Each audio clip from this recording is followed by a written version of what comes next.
اتكلم على موضوع مهم النهارده هو psychological comorbidities and diabetes. And let me start with these 5 Ds: diabetes, denial, depression, dementia, and diabulimia. Diabetes denial. Diabetes denial is a voice inside repeating, "Not me." Most people go through this denial when they are first diagnosed with diabetes. I don't have it. There should be something wrong or some mistake. دايما بيفتكر ان في تحليل في المعمل غلط، او ان هو كان شارب حاجه فيها سكر، او كان في مستشفى اخد IV fluids مثلا، فيبتدي دايما يبرر ان في سبب للهاي بلاد جلوكوز. Denial is a psychological state in which one feels exempt from reality. بينفصل عن الواقع. Diabetes denial, an individual who has diabetes but is in denial about it. يعني واحد بالفعل عنده diabetes ولكن عنده denial ان هو عنده diabetes. Ignoring his disease by not controlling it. He doesn't test the blood glucose regularly. He eats whatever he wants, whenever he wants, and he's not following a strict diet. He does not see the doctor when he should. يبقى هو مهمل خالص ان هو عنده دايابيتس، ودول بنشوفهم في العيادات. بيجي لحضرتك واحد يقول لك انا بقالي 10 سنين عندي سكر، ولكن انا ماشي كأن انا مش حاسس بحاجه، كأن ما عنديش حاجه ومش باخد علاج ومش بيحلل. Diabetes in denial. Another type of diabetes denial is a diabetic person who think he's diabetic. يعني هو حاسس ان احتمال يكون diabetic، والناس اللي حواليه شايفه ان هو احتمال يكون diabetic. شايفه ان هو بيشرب كتير، بيدخل حمام كتير، بيقوم بالليل يدخل حمام، يعني عنده manifestations of diabetes. Thirst, frequently goes to the bathroom, usually fatigued, experiencing numbness and tingling in his legs, hands or feet. يعني عنده manifestation of diabetes ولكن هو he is in denial. كل الناس حواليه بتقول له حلل يمكن يبقى عندك سكر، بس هو مش عايز. Why to deny? Sometimes denial serves a purpose. It's a way of coping with bad news. It can keep the patient from getting overwhelmed and depressed. It lets the patient accept news little by little when they are ready. يعني هو ده طبعا psychological disorder. العيان بيبقى من جواه حاسس ان هو عنده سكر بس مش عايز يتقبل الواقع، فبيبتدي شوية بشوية يتقبل الباد نيوز. This is a message to the patient. But denying that your diabetes is serious lets you avoid self-care. It shields you from the fact that diabetes is a lifelong disease, chronic illness, if left will lead to many complications. And denial also lets the family and friends pretend as they consider you as non-diabetic، وبالتالي ممكن في أي أكل لا كل ما يهمكش اشرب بتاع، يعني بيبتدي كل الناس المحيطين بيتعاملوا معاه as if non-diabetic. The hidden danger: this patient is not testing, ignoring the meal plan, and forgetting feed care. How to avoid denial? Write down your diabetes care plan and your health care goals. Understand why each item in this plan is important, and accept it will take time to achieve your goals or target. If you have trouble with your food plan, then talk to a dietitian. Tell your friends and family that you are a diabetic and how can they encourage you to reach your goal. they might also want to adopt your healthy lifestyle. يعني ممكن لما الأصدقاء والعيلة يعرفوا إن في سكر، طب العيلة كلها تبتدي تاكل بطريقة مظبوطة، طب كل العيلة تعمل لايف ستايل أو تعمل exercise. The second G is dementia, and senility is not the normal aging. Senility means dementia, and dementia is a clinical syndrome characterized by insidious onset and progressive course of cognitive impairment. At least 2 areas of cognition is impaired. And this is American Psychiatrist Association definition of dementia. They established 2 generally accepted criteria for the diagnosis of dementia. Erosion of recent and remote memory، ده واحدة منهم.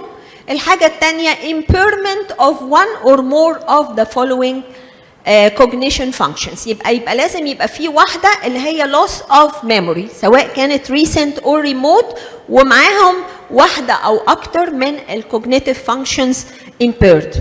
إيه هي؟ اللانجوج، حاجة الثانية الأفيزيا، ثالث حاجة الموتور activity impairment، unable to perform motor activity even though physical ability remains intact. يعني ما عندوش paralysis ولا حاجة، ودي بنسميها apraxia.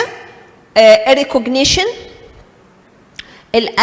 الagnosis unable to recognize objects even though sensory function is normal. يعني دي اللي احنا كنا بنعملها في الامتحانات عندنا، ان احنا بندي العيان حاجة في ايده هو المفروض يكون عارفها زي قلم مثلا، يحسس عليه بس مش بيعرف ان هو قلم، ده بنسميها agnosia. executive function unable to plan, organize or think.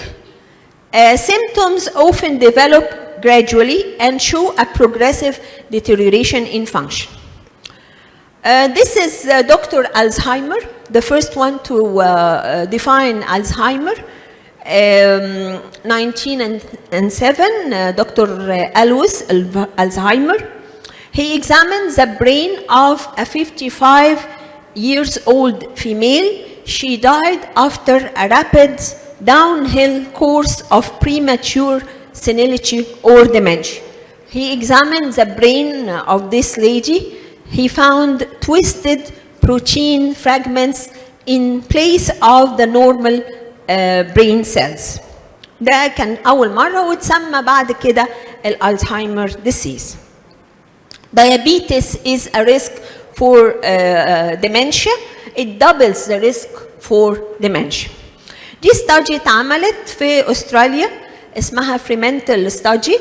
كان المين age of the patient 70 to 89، وكانوا بيشوفوا incidence of dementia comparing people with diabetes against a normal survey, Australian survey.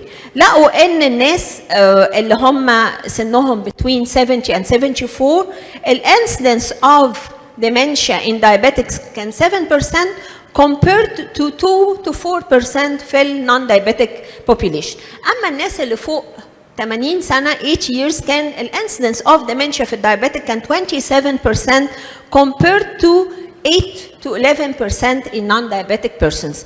الديبريشن كمان was examined in this survey. الناس اللي كان عندهم diabetes incidence of depression كان 14% compared to 2% in non-diabetic Australian population. What are the risk factors for dementia? And diabetes and depression are independent risk factors for vascular and Alzheimer dementia. Effective treatment of depression and diabetes are effective as a preventive measures for decreasing the prevalence of dementia. This study اتعملت prospective study of almost 10,000 persons, women, age between 65 and 99 years old. كان في جزء منهم عندهم diabetes، والstudy results there was accelerated cognitive decline في المجموعة اللي كان عندها diabetes. Another study اتعملت على 6,000 patients سنهم تقريبا above 55 years, dementia free at the baseline, وكانوا screened بعد كده, والpatients on insulin were at higher risk for development of dementia. These are the possible pathophysiological mechanisms linking diabetes with changes in the brain. وزي ما احنا شايفين هنا, diabetes in the presence of genetic predisposition and the presence of diabetes comorbidities and medications.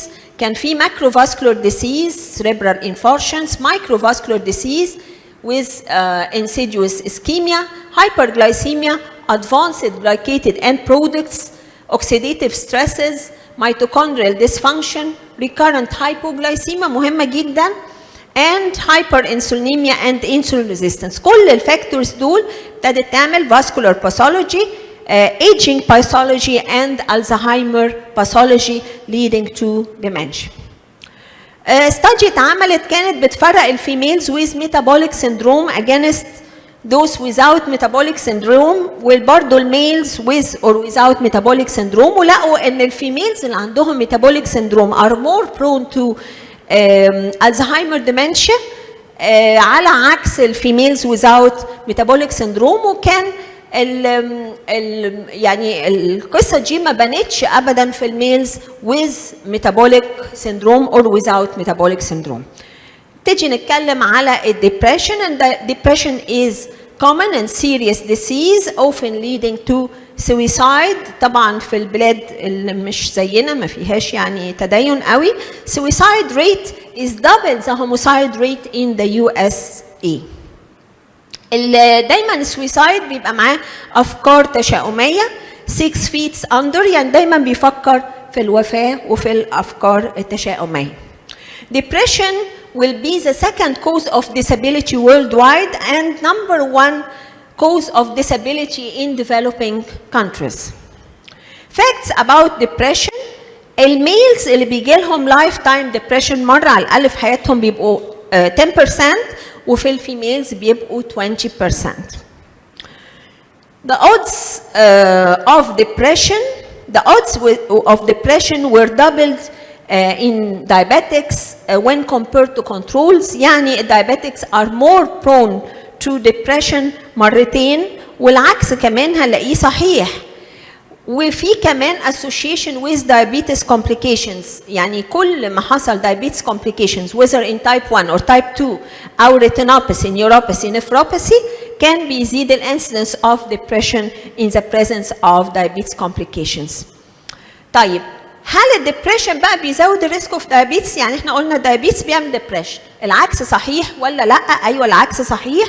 It is a bi-directional relationship. In depressed persons, the risk of developing diabetes has been shown to be twice in non-depressed persons. يبقى الدايابيتس بيجيب الدبريشن مرتين, والدبريشن بيجيب دايابيتس مرتين. ودول ال different trials اللي قالت ان depression doubles the risk of type 2 diabetes. What about the coronary heart disease occurrence in diabetics with depression? Coronary heart disease occurs in 39% of diabetics with depression. Is there an effect for depression treatment? لقوا ان ال depression treatment ممكن يحسن من ال diabetes up to 0.8 to 1.2% hemoglobin A1C. يعني يبقى كأن استخدمت يمكن even one anti-diabetic medication لما بعالج ال depression. These are the symptoms of depression ولازم ندور عليها في البيشنتس بتوعنا. Persistently sad, anxious, empty mood, feeling of hopelessness, pessimism, feeling of guilt, worthlessness, helplessness, loss of interest or pleasure in hobbies and activities that were enjoyed, including sex, decreased energy, fatigue, being slowed down, difficulty in concentration, difficulty in remembering, insomnia, حاجه من اتنين، يا اما early awakening or oversleeping، يا اما يصحى بدري قوي الصبح يا اما ينام لمتاخر. appetite or weight changes برضو يا اما بيزيد الابيتايت يا اما بتقل الابيتايت. restlessness and irritability and thoughts of death or suicide or suicidal attempts. لو في 5 من الsymptoms are present every day for at least 2 weeks يبقى لازم نفكر for depression, especially if interfering with the routine daily activities such as work, self-care and child-care أو social care. يبقى في الحالة دي لازم نعمل depression screening. الستادي برضو كانت بتتكلم على النمبر اوف انسولين انجكشن، والستادي دي اتنشرت في الاي دي اي، قالت ان كل ما زاد النمبر اوف انسولين انجكشن كل ما كان البيشنت مور برون فور ديبريشن. لما يكون في ديبريشن وبنعمل انيشال انترفنشن لازم نشوف هل الديبريشن ده هو اللي جاب الدايابيتس ولا الديبريشن هو اللي بوظ لي الدايابيتس كنترول، وبالتالي لازم اوصل لعلاج الديبريشن. وعلاج الديبريشن ممكن يكون بالبريسكريبشن، لكن ممكن كمان نساعد العيانين بتوعنا بطرق تانية ما فيهاش ادويه. This is the role of diabetologists in patient education. Lift your spirits, join the support group, share your thoughts and feelings with others. يعني اللي هي القعدات الجماعية دي الناس بتتكلم فيها مع بعض. الجروب دي غالبا بتبقى بنفس الديسيز. learn new skills to cope better. يبتدي يتعلم هوايات جديدة، يعمل حاجة جديدة تكون بالنسبة له تساعده. يشوف يكتب دايما الحاجات البليسنجز، يعني يفتكر مش دايما يفتكر الحاجات الوحشة بس، لا يكتب دايري بالحاجات الكويسة اللي بتحصل له في حياته عشان يفتكر ان في حاجات كويسة. يشوف فيلم كوميدي، يشوف عادل إمام، يعمل exercise can do wonders. Talk to family or friends, and sometimes talking to family or friends as if يعني ان هو راح لسايكايترست لما يقعد يرغي مع حد يكون قريب ليه. volunteer help يعني يتبرع، يروح ملجأ، يروح مع حتت اللي هي النيرسري هومز او حاجه زي كده، يبتدي يتبرع بوقته، بيحس ان في ناس less fortunate وبالتالي ان هو blessed وحالته افضل. اخر حاجه هنتكلم عليها الدايبوليميا. الدايبوليميا is a serious condition when a type 1 diabetic is not taking الانسولين in order to lose weight. كل الناس عارفه ان الانسولين بتزود الوزن، في بعض بالذات الفيميلز بتبتدي تسكيب دوز او انها تؤمت انسولين توتالي، توقف الانسولين خالص. بيبقوا بين تو فيرز، ان هو ياخدوا انسولين دايما ووزنهم يزيد، او ان هم يوقفوا الانسولين او يقللوا الانسولين ويحصل لهم long term complication. Diabulimia is a psychological and medical condition. It is the practice of lowering or completely omitting insulin as a way to lose weight, and بيفتكروا ان هم staying healthy، لكن هو طبعا العكس. في بعض الستاديز في امريكا بتقول ان في 450,000 American ladies او young ladies they are omitting insulin او بتقلل الدوز of insulin عشان تقلل الويت بتاعها، and they are risking a coma or early death. طبعا معرضين لسيفير diabetic complications، لكن هم جواهم، لان احنا قلنا ان ده psychological disease، هو جواه بيقول ان ال complications are going to happen anyway. فهو بيبتدي يقول بدام الكومبليكيشنز هتحصل، طيب ابتدي اقلل الانسولين بتاعي او اقلل الدوز او اوقف الانسولين عشان اقلل الوزن بتاعي. Women with type 1 diabetes are twice likely to develop an eating disorder than those without type 1 diabetes. The risk of eating disorder is coupled with type 1 diabetes is significant. في الآخر بنقول do diabetic patients need more psychological support? This remains to be elucidated. شكرا لحضراتكم. ميرسي.